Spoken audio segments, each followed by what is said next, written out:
Bienvenidos y bienvenidas un día más a mi podcast. Hoy os traigo una invitada muy especial. Es mi madre y la he traído porque, como ya os he explicado varias veces, yo tuve un trastorno de la conducta alimentaria y creo que también es importante como hablar un poco de la vivencia de los padres, cómo lo viven ellos y para que podáis entender un poco más pues toda la enfermedad, aportaros nosotras nuestro conocimiento, nuestra vivencia, nuestra experiencia y que si os puede servir a vosotros, pues mejor que mejor. Antes de nada quería preguntarle a mi madre que ¿cómo te diste cuenta tú de que tenías un problema en casa? O sea, ¿cómo te diste cuenta de que había algo pues, que no estaba funcionando adecuadamente?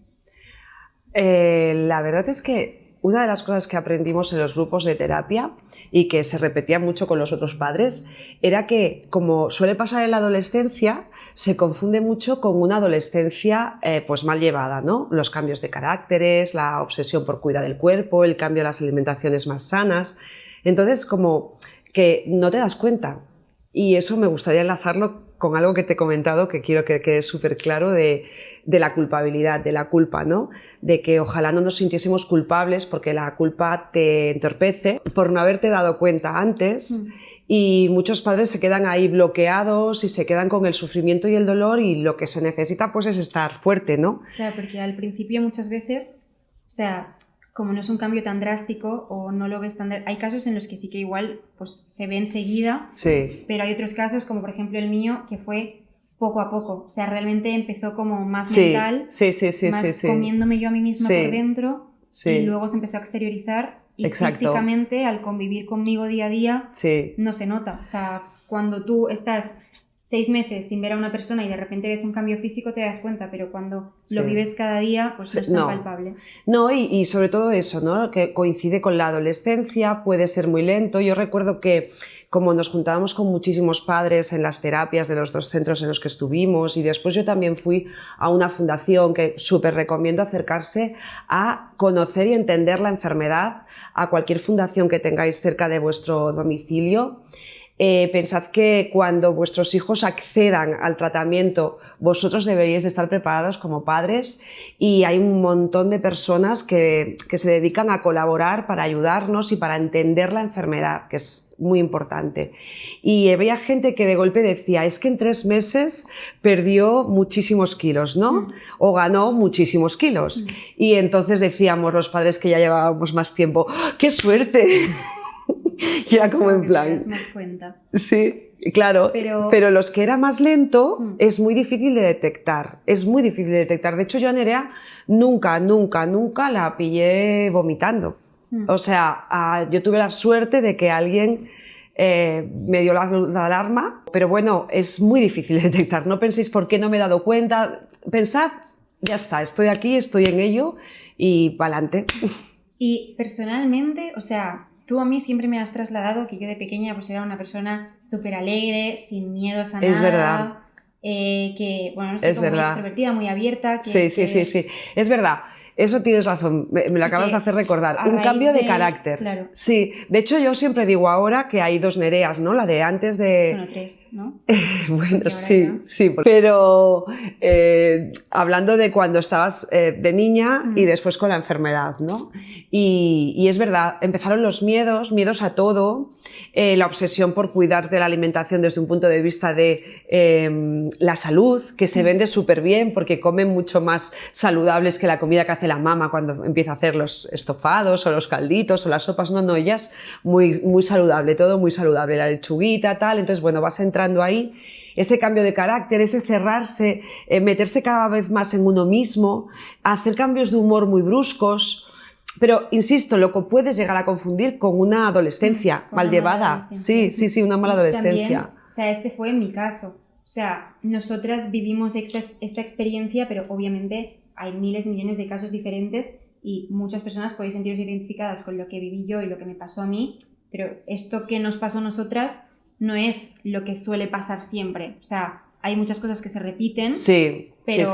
Pero hay patrones que se repiten, porque cuando estábamos, bueno, tú con las niñas, y mayoritariamente son niñas, aunque también pueden ser niños. Sí, puede. Sí, pero y cuando lo estábamos con los padres, lo que nos comentábamos todo, que por eso van tan bien los grupos de padres, porque dejas de sentirte un perro verde, algo extraño. O sea, al final, me acuerdo que las primeras veces cuando vas, piensas, pero si ese padre o esa madre no tiene nada que ver conmigo, ¿no? Y dices, a medida que escuchas las explicaciones de cada uno, que lo explica como si su caso fuese el único, pues resulta que todas sois muy autoexigentes con vosotras mismas.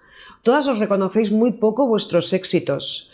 Todas os estáis cuidando de una manera increíble el físico y además no os sentís bien con él. Y mayoritariamente, obviamente, sois niñas preciosas todas y ninguna se siente así. Hay una distorsión importantísima y esos cambios de carácter así bruscos también se repetían mucho, ¿eh? Y de golpe malas contestaciones, incluso en algunos casos muy acentuadas, ¿eh? Nosotros no llegamos a vivir experiencias extremas en las que tuviéramos que llamar a la policía. Eso no. No. Pero yo recuerdo un caso así puntual, Sí. en un momento en el que estaba muy mal, yo ya había ingresado dentro del centro, o sea, iba a cenar a casa y no sé si me pusiste espaguetis o algo así para cenar y como que yo tirar el plato o Sí, sí, no sí, querer sí. comer o de repente soltar alguna e irme a... Sí. Sí, o sea, como...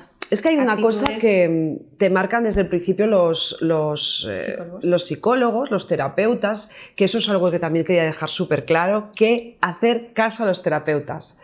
Y es como que hay dos Nereas, ¿no? Hay la Nerea sana, que es con la que yo hablo y con la que me relaciono, y la Nerea enferma. Yo hice las paces con mi Nerea sana, dejé de estar yo enfadada, me comunicaba con más paciencia y mucho mejor contigo, toleraba todo mucho más después de hacer aquellas clases y después estaba la enferma. Entonces yo la enferma no tenía que tener comunicación sino establecer los límites, no hablar de la comida y tener el acceso cerrado, que eso también fue una experiencia muy difícil. Cerrarle la nevera o los armarios a tu hijo es... Claro, porque yo era anorexia y bulimia, yo me mezclaba entre una cosa y la otra. Entonces... ni podía dejar de comer, ni podía comer de más en ningún caso. Y como, o sea, no estoy en una cárcel 24/7 observada por mi madre hay momentos en los que duerme, mi madre hay momentos en los que trabaja, pues yo no podía tener acceso a absolutamente nada que implicara alimentación. Tienes sin que ellos bloquear. estuvieran delante. Bloquearles el control de la comida. Ese control es la relación con el bicho, con la enfermedad, y ese control lo llevamos los padres. Entonces, claro, se producen momentos, como tú te decías, pues al principio, de muchísima tensión y la única manera de que los papás mantengamos esa línea es pensar que estamos haciendo lo mejor para nuestros hijos, que es lo que nos han dicho los terapeutas, centrarnos en que se van a curar, creérnoslo desde el minuto 1, porque hay un altísimo índice de curación, aunque sea un trastorno que te va a acompañar siempre, que vas a tener que estar siempre alerta y con un acompañamiento psicológico. Sí que, claro, te permite vivir una vida, pues eso, como la que ahora está viviendo Nerea, pero en aquellos momentos, mucho caso al terapeuta, líneas rojas y de la comida con el enfermo no se habla, no hay negociación. Y, o sea, cuando nosotras empezamos, que no era... A día de hoy sigo pensando que tampoco está muy hablado, que es un tema que es medianamente tabú en la sociedad, pero en ese momento aún era muchísimo más. Sí, o sea, sí. Era muy desconocido. Muy desconocido. Cuando a ti te... O sea, tú empiezas a ver cosas raras en casa que no te acaban de cuadrar, hablas con diferentes personas y te dicen, oye, puede ser que tu hija tenga esto. Sí. En el momento en el que a ti te dicen, confirmamos que tiene un trastorno de la conducta alimentaria, tú como madre, ¿qué es lo que sientes? O sea, ¿qué es lo que se te pasa por la cabeza? Es que, como tú dices... no es un cáncer, que sabes lo que es. Exacto, pero como tú dices, te sientes súper perdido, ¿eh? O sea, no entiendes muy bien. Efectivamente, si a ti te hubieran dicho un cáncer, pues eso hubiera sido... Es un drama. Exactamente, pero sabrías dónde estás, ¿no? Y con esto no sabes muy bien dónde estás, ¿no? Hasta que empiezas a dirigirte yo fui a la Fundación Española de Anorexia y Bulimia, y ahí de manera totalmente voluntarios me dieron un libro para leer que también me fue muy bien y me hicieron como un visionado de cosas en las que yo me sentí identificada, ¿sabes? Ahí fue donde empecé a ver que mi Nerea... Podía ser que sí, se estuviera comportando. Sí, ahí tú aún no aceptabas el tratamiento y entonces yo sí que ahí ya fui más consciente de que en un momento u otro, solo cuando tú aceptaras el tratamiento podríamos hacer algo y que yo me tenía que seguir pues formando hasta que tú aceptases el tratamiento, porque ahí ella estaba absolutamente negada a reconocer que había una enfermedad. Es más, cuando empiezas con el tema de subir peso, te das cuenta de que subes peso y solicitas ayuda, me vienes a decir que sí, que te quieres curar y es una mentira de la enfermedad, porque en realidad lo que querías era volver a controlar, que esto también se repetía mucho esta historia en los papás cuando íbamos a las terapias. Nos vienen a pedir ayuda pensando que se quieren curar y evidentemente nosotros vamos al mejor centro que haya, les damos los recursos que podamos en ese momento, pero la realidad es que se están volviendo a descantillar o para un lado o para otro y lo que buscan es un control otra vez. El control es también un elemento en común de todos. Control, distorsión, autoexigencia, perfección. Y desde fuera, o sea, ¿tú cuál crees que son como los factores de riesgo? Que, no sé. Ay, eso es muy importante hablarlo, porque eso va muy relacionado con la culpa. Eso es muy guay que me lo preguntes, porque... No, pero como madre nos pasa mucho que enseguida nos sentimos culpables, porque es como si hubiéramos tenido que salvar de todo y estar en todos los momentos, cosa que es absolutamente imposible. Y yo siempre digo, así como en broma, pero bueno, tú que estabas en la discoteca bailando, que te sientes súper culpable, pues no, tú estabas trabajando, estabas llevando a tu otro hijo, estabas... Y esto no es como eso, como que se ha roto el brazo y lo ves, esto no se ve, ¿no? Entonces los factores es súper importante porque te dan un poco de calma y de tranquilidad. Para empezar, existe un factor que está demostradísimo, que es genético y que existe varios artículos y estudios que ya han demostrado que existe una propensión a obsesionarte, a adiccionarte, ¿no? Que sería pues muy similar a cuando se habla de la ludopatía o del alcoholismo. Claro, todas estas cosas son, aún a día de hoy, temas que están súper poco sí, hablados. O sea, sí. igual que... Y además, son temas que están poco hablados y que si yo los hablo con alguien que no los ha sufrido, no me va a entender. No, o sea, lo asocian así, no. Yo a día de hoy, igual la ansiedad es algo que está como más socialmente pues entendido ahora, en 2024, pero si yo voy a alguien que no ha tenido ansiedad y le explico que siento que me estoy muriendo cuando me dan pinchazos en el pecho, se piensan que estoy loca. Entonces es un poco como esto de la anorexia, ¿no? Si yo vengo, tú me ves a mí, que... Estás perfecta. Para ojos desde fuera, claro, estoy bien. Claro. Y voy y te digo, pues yo me veo mal Es que quien quiera entender una enfermedad mental desde la lógica, ya empieza mal, ¿sabes? O sea, claro, cuando tú ves una niña como la que yo tengo, que es una muñeca, cuando ves una niña así, y de golpe tienes que entender que ella se ve horrorosa y se ve fatal y se siente horrible, no puedes aplicar la cabeza. Y aparte... O sea, obviamente esto está muy, muy metido con el físico porque al final pues la anorexia y la bulimia son relacionadas con el físico, pero no te sientes solo mal contigo físicamente. Yo era un cómputo general. Sí, o sea, sí. Me siento mal es que conmigo de hecho, en relación a todo. O sea, claro. No me siento bien en nada. Me siento un cero a la izquierda en todos los aspectos de mi vida. Tú no te querías en nada, porque cuando alguien se quiere mucho en alguna fortaleza que tenga, porque no todos tenemos las mismas fortalezas, ¿no? Y cuando alguien se siente bien en alguna fortaleza, se amarra a eso y es lo que le hace ser grande. Claro, el problema está ahí, en que hay el cuerpo, ¿te acuerdas cuando nos enseñaban como un iceberg? Sí. Y el cuerpo y el perder el peso es como la fiebre cuando estás enferma y es solo la punta del iceberg. La enfermedad está... debajo. Y lo que decías de la multicausal... Claro, es un poco esto que estás diciendo ahora.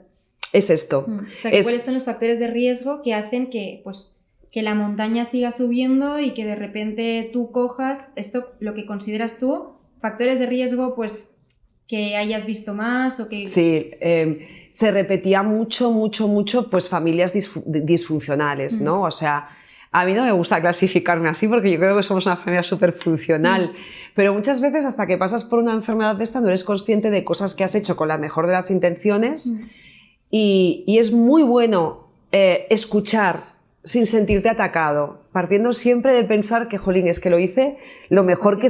Claro, y con mi mejor intención, pero reconozco que se producen comportamientos, a lo mejor no establecer límites, a lo mejor no dar un ambiente de seguridad, a lo mejor que no estén presentes los dos padres. Y eso para mí lo hemos visto como súper importante y muy repetido. O sea, siempre hay una carencia paterna o materna o de ambos, ¿no? Pero una carencia que se vive con dolor, una carencia dolorosa. O sea, que obviamente, esto yo creo que mucha gente lo sabe, aunque muchas veces no se ponga en práctica, esto alguna vez lo hemos dicho, como que nuestros profesores, obviamente, sois los padres, Sí. y si tu vida con tus padres no es la que debería ser o la que te gustaría tener, al final a quien acaba afectando es al hijo, obviamente. O sea, los padres lo pasan mal porque pues viven con una pareja con la que no están bien o se separan y ellos obviamente lo pasan mal, pero los afectados directos somos nosotros, y en muchos de estos casos se repiten, pues ya no que haya separaciones, porque hay separaciones Mal vividas, que son puntualizaría, fantásticas exacto, y que no pasa exacto, nada, exacto. pero que cuando hay una mala separación y una mala praxis gestión, por sí. parte de los padres, Sí. pues pasan Sí. estas cosas en Sí. los hijos. Sí, sí, sí. Yo muchas veces cuando la gente dice es que no nos separamos por los niños, ¿no? Que también es una cosa muy típica de mi época. No, no, no. Sepárate en cuanto no estés tú bien.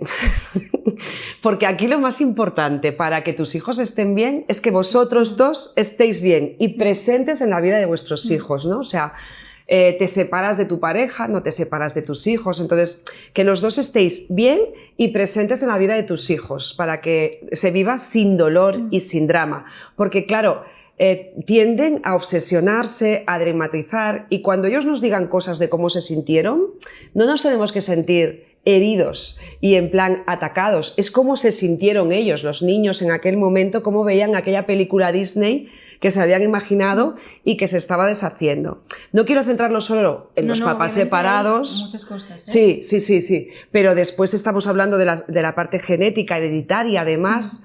Estamos hablando de las inseguridades y del propio carácter perfeccionista y autoexigente de la persona, ¿no?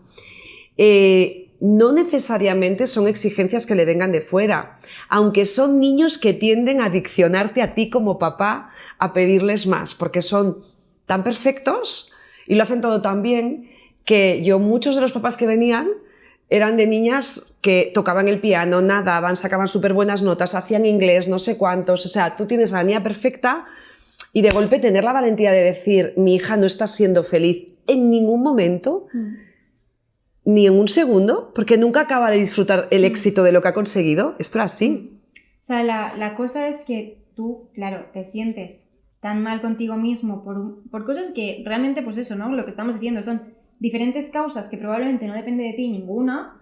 Entonces, de repente te revientan por dentro, tú te sientes súper mal, y esto yo creo que es un poco más social, ¿no? Que pues se establece socialmente que si físicamente estás bien o delgado, que o sea, para la sociedad estar delgado es estar bien. Entonces tú te metes en la cabeza que pues si estoy delgado, por lo menos le voy a traer a la gente de fuera, y yo por dentro no tengo una birria, pero por lo menos voy a tener gente que quiera estar a mi lado porque físicamente pues voy a sentirme Claro, afectado. buscan el amor a través del físico.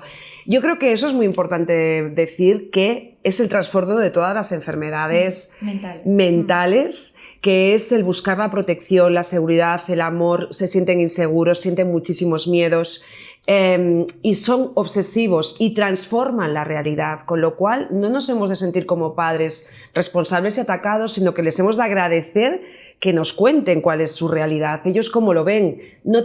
Es que es muy difícil de entender, y creo que es súper importante. En el momento en que tú haces las paces con la persona enferma y empiezas a entender su mundo, en un mundo en el que él vive, puedes generarle confianza para que él confíe en ti. Yo siempre le he dicho a Nerea que yo le agradezco muchísimo que llegase aquel momento en el que confió en mí y accedió en serio al tratamiento.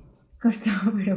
Porque ella no veía lo que había y quiso confiar en mí, ¿no? Y yo también tuve que hacer ese camino de entenderla a ella sin sentirme atacada, para que realmente viese que quería ayudarla, que no la estaba... Es muy difícil, ¿eh? O sea, yo al principio obviamente pensaba que me estaba jodiendo. O sea, no quería saber nada de ella. Pero... Sí, es verdad, es a los que más atacan, ¿eh? A las madres. Bueno, o sea, al a final, los padres, a la al que está persona, ahí. Sí, con la que convives, que me estás poniendo el plato de comida, me quiero cagar en todo en ese preciso momento. Pero, y después, en función también un poco de nuestra experiencia y nuestra vivencia, ¿tú qué fue para ti como lo más duro, lo más difícil de todo el proceso? La parte más difícil y después que más me ayudó fue no sentirme atacada por todo lo que me decías, no entrar en conflicto continuamente contigo. Entonces lo que más te afectó era pues, los ataques y tu... respuestas y mi mi forma de... Sí, porque tú estás ahí intentando ayudar y sientes que has sido la peor madre del mundo, que todos son ataques, que te está afectando a ti, en tu carácter, está afectando a tu entorno porque hay más niños, hay más familia.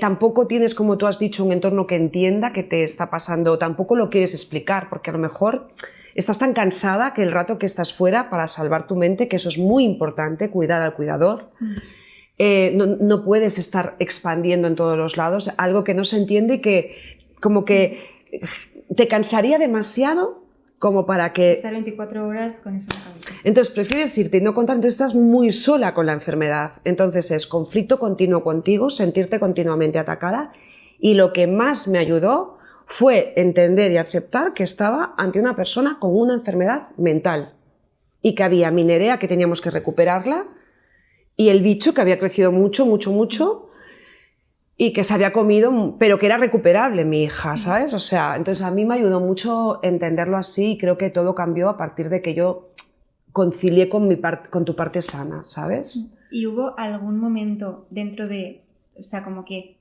todo el proceso de enfermedad, que, o sea, como que tú recuerdes algo impactante o... Bueno, hay muchas cosas impactantes.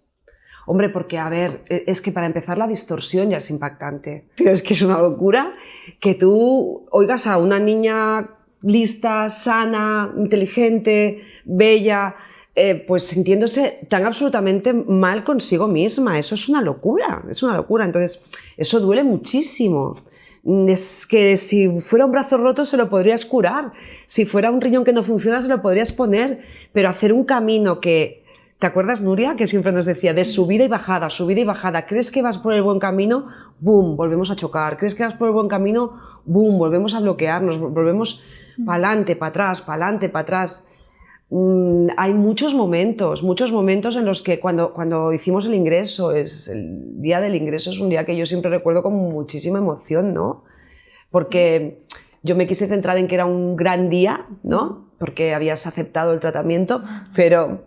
Claro, y era un gran día y me centré en eso, pero ingresar es duro. Sí, pues yo es que... Qué fuerte, que lo vivas diferente. Sí, yo no recuerdo el día de mi ingreso, o sea, lo recuerdo en plan, qué coñazo tengo que estar aquí no sé cuántos días, pero como ya venía de estar ahí...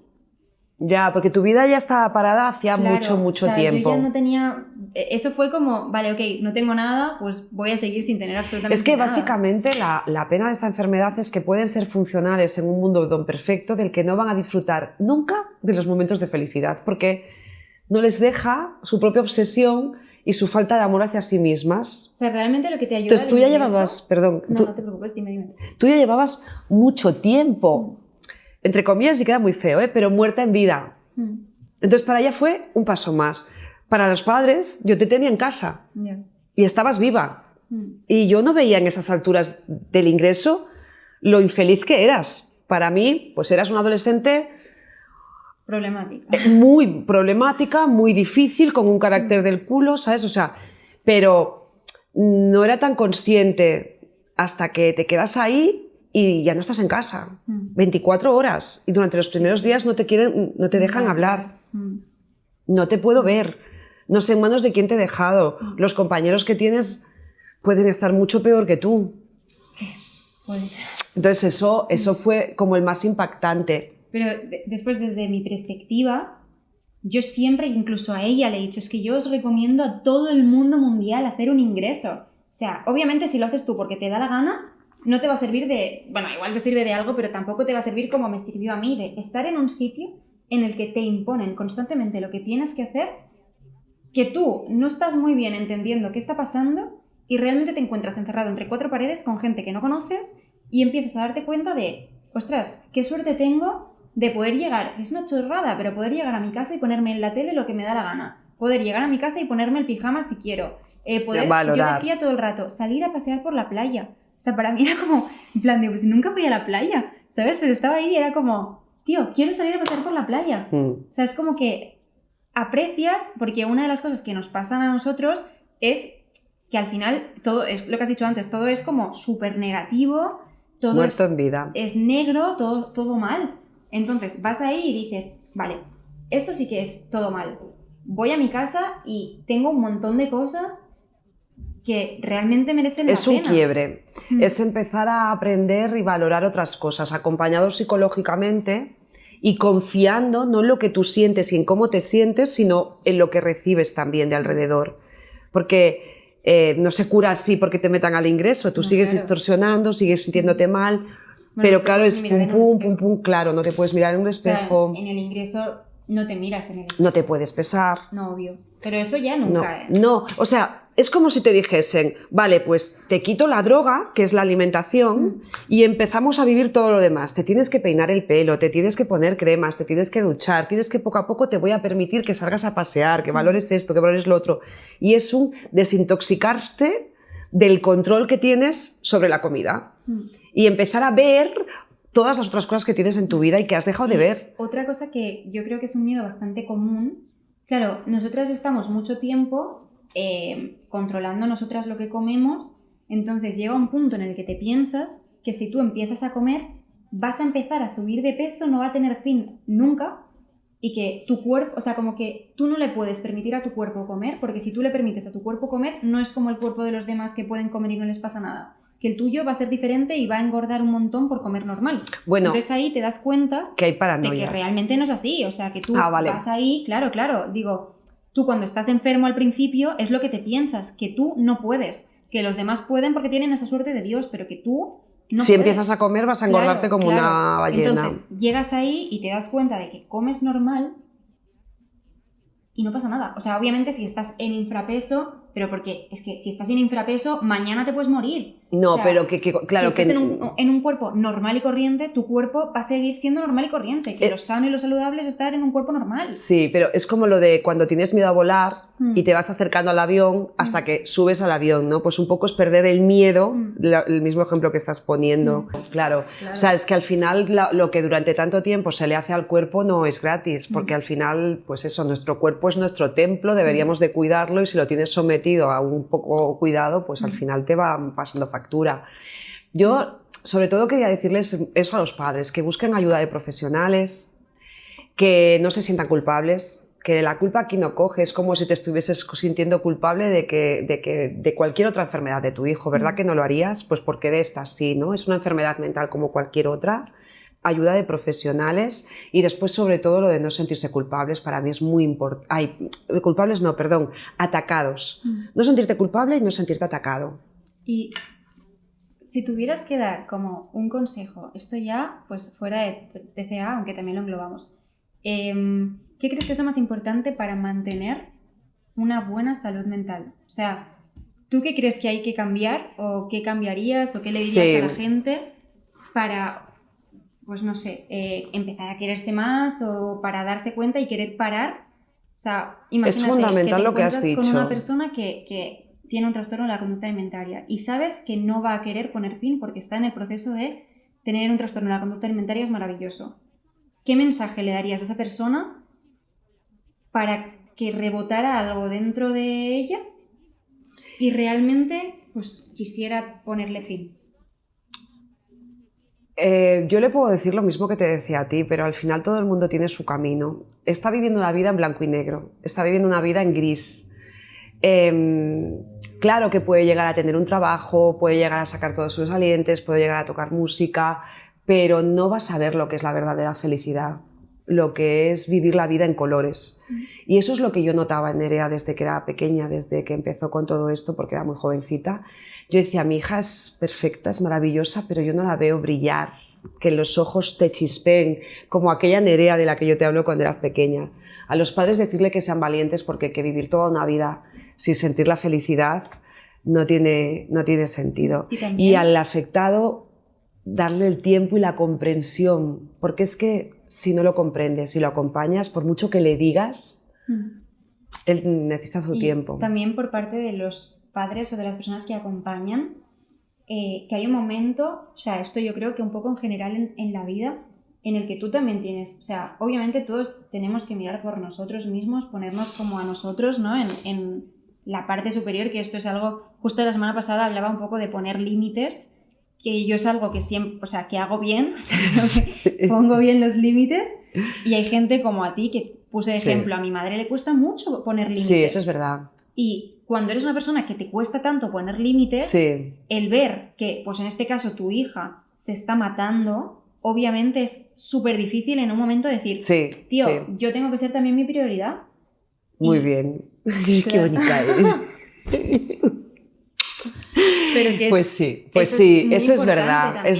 es verdad, Nerea, muy buena. Cuidar al cuidador, ¿te acuerdas que lo decía todo el rato Nuria? Cuidar al cuidador. Ay. Pero eso en general en la vida, o sea, no solo con esto, que es muy importante el tomar distancia. Las riendas de tu vida y pues decir, yo he pasado, o sea, hay situaciones en las que pues lo tienes que pasar. Yo si mañana mi madre pues se cae y se rompe una pierna, pues por narices la voy a ayudar porque es mi madre y voy a estar a su lado, pero si es una patosa y se rompe la pierna 17 veces, pues a lo mejor a la 17 ya diré, oye, es que yo no puedo parar mi vida por estarte ayudando constantemente. Esto que tú estás diciendo que, mira, ¿ves? Pues entonces repetimos lo de no enfadarnos con la parte del monstruo, hablar con la saludable, no sentir culpa, vamos a por ello, y cuidar al cuidador, poniendo perspectiva, distancia y límites. Esto es súper importante. Y buscar la ayuda, obviamente. El primero, la ayuda. Pero se te olvida lo de cuidar al cuidador y gracias por recordármelo, que siempre estás ahí para que me cuide. Sí, es verdad. Cuando ella estaba enferma, pues obviamente no, pero es verdad que ella me recuerda muchas veces que es importante que yo esté bien, porque si yo estoy bien, todo está bien. Y eso es que es real. Todos con nosotros, o sea, obviamente, si yo siempre, y esto yo lo he hablado muchas veces, si yo no sé cuáles son mis necesidades y qué es lo que yo quiero, es imposible que llegue a ser suficientemente feliz, porque siempre estoy mirando por la felicidad del resto y nunca me estoy poniendo a mí la primera. Sí. Bueno, es que tu enfermedad ha sido un camino de aprendizaje para mí también, ¿eh? Para mí. Para ti y para mí. Claro. No, pero es verdad, o sea, ahora poder decir que hemos aprendido tanto las dos con todo esto... Obvio. Todo esto ha sido la parte mala. Claro. Pero ha habido muchísima parte buena. Claro. O sea, todos los padres yo todos los papás que he conocido que están con niños con enfermedades, los considero primera división, Champions League, o sea, los considero unos valientes. Cualquier enfermedad, obviamente, de un hijo, cualquiera. Pero si encima es una enfermedad mental que es tan difícil de entender... Y de que entienda el resto. De que te sientas acompañado y de que te sientas también apoyado y de que tú sepas pedir ese apoyo. También eso es importante, saber pedir ese apoyo, ¿no? Pero es más difícil de explicar una enfermedad mental. De todas maneras, no los pongo en una pirámide de primero, segundo, tercero, ¿eh? Todos los papás que tienen un niño, pues es una experiencia que te enseña muchísimo, que tienes que ser capaz de sentirte muy bien contigo mismo por lo que eres capaz de hacer cada día y que también te enseña a eso. Tu hijo se convierte en un maestro tuyo y de golpe tu hijo es el que te dice, mamá, pon límites, mamá, frena, mamá, cuídate, ¿no? Porque también aprende que para que ella esté bien, tú tienes que estar bien. Y después, un pequeño apunte, esto no lo he hablado previamente con mi madre, pero ¿tú te acuerdas cuál fue? ¿Te acuerdas la primera vez que fuimos a Bebé? Sí, el centro que fuimos? Sí. Yo tenía 17 años. Yo creo que 15. ¿Qué te acuerdas? O sea, ¿qué le dije al doctor Armengol ese? ¿Que yo qué quería? Ir a vivir a Madrid. Que mi sueño era irme a vivir a Madrid, porque yo no sé qué me tenía en la cabeza. Esto es una bonita manera de terminar esta entrevista, sí. Sí, es verdad, que ella quería vivir en Madrid y no habíamos venido nunca a visitar a Madrid, es que eso es lo más fuerte. ¿Y qué me dijo él? Pues él te dijo que el día que él te viera en Madrid, te daría el alta, entendería que estás curada. Entonces, este mensaje yo como que lo repito mucho y se lo digo mucho a la gente, porque realmente... Todos tenemos sueños y todos tenemos ilusiones, aunque estemos enfermos, tú sabes cuál es, o sea, qué es eso que te vibra como más por dentro. Y a mí, pues por una cosa o por otra, quería vivir esta experiencia. Y yo si no me hubiera curado, a día de hoy no podría estar aquí. No podría ser libre y autosuficiente. Siempre buscando ayudas y apoyos, que todos los tenemos, los amigos, la familia, el psicólogo de cabecera, pero una vida absolutamente libre en la que llevas tú las riendas, en la que te sientes bien con los objetivos que vas cumpliendo, que son muchos, o sea, no sé, es que te sientes satisfecha y alegre por cada una de las cosas. Cuando cogimos el piso, es que fue una tarde súper maravillosa, o sea, cuando veníamos conduciendo el coche para ver... O sea, que al final es un poco lo que decíamos antes, que realmente es necesario ponerse como prioridad y darte cuenta, porque obviamente yo estaba mal, no me quería curar en ese momento porque creía que eso era mi salvación, cuando realmente no, pero yo era consciente de que no estaba bien y de que no era feliz. Entonces, si tú te das cuenta de que no estás bien y que no eres feliz, como, vale, ¿sabes qué es lo que tienes que hacer? Acudir a terapia o sacar de tu vida a personas que no te están aportando nada. Pero para todo eso tienes que estar ya más fuerte, claro. Pero bueno, los papás, busca un aliado, un papá, una mamá, un tío, una abuela, busca un aliado, confía en alguien. Yo a ella se lo digo muchas veces. Gracias por haberme dejado ser tus ojos y confiar en mí, porque cuando la enfermedad se vuelve muy grande y muy gigante, todo está distorsionado. Lo único que a lo mejor sabes es que no estás siendo para nada feliz. Pide ayuda ahí, pide ayuda. Yo lo notaba en su mirada, en sus ojos, en cómo se relacionaba con los amigos. Cada vez tenía menos círculo de amigos, se peleaba con la gente, se sentía distante y diferente a todos. Ni siquiera conmigo, o sea, nos estáis viendo ahora sí, y esto es real, ¿eh? Nos lo pasamos súper bien, pero nos lo pasamos súper mal. Esto ha sido un trabajo y yo creo que un regalo, mira lo que te digo. Yo siempre, o sea, al final considero que de las cosas se tiene que sacar también la parte buena. Sí. Y para mí, yo siempre lo he dicho, yo no me arrepiento de haber tenido un trastorno de la conducta alimentaria. También te digo, he tenido suerte porque podría estar muerta, pero gracias a que no llegué hasta ese extremo, me ha ayudado y me ha aportado cosas muy positivas, también muy negativas, pero a día de hoy probablemente no afrontaría la vida como la puedo afrontar si no hubiera pasado por lo que he pasado. Al final fue como tener un baúl de herramientas que te van a quedar para toda la vida. Un montón de cosas que aprendiste que psicológicamente te pueden servir a ti y a mí para toda la vida. O sea, esa distancia de que no te hieran esas palabras te puede servir en todos los aspectos de la vida. La gente muchas veces cuando habla desde siempre habla con sus gafas y habla desde su perspectiva, ¿no? Y tú siempre sientes como que te lo están diciendo a ti, te sientes herido. En el momento en que yo dejo de sentirlo y de verlo así, que eso lo aprendí contigo, pues podemos comunicarnos súper bien, porque ya no estamos enfadadas, ¿no? Entonces, creo que hemos llevado herramientas en todo esto, escucharse, reconocerse, colaborar en los objetivos del otro. Pues te quieres ir a Madrid, pues yo conduzco y tú buscas piso. No sé, creo que ha valido la pena. Yo estoy muy orgullosa de ti. Pues nada, hasta aquí el podcast de hoy. Espero que os haya gustado. Quería, pues como os he dicho antes, traer a mi madre, también que os explicara a ella pues un poco la vivencia y nada, que nos vemos la semana que viene.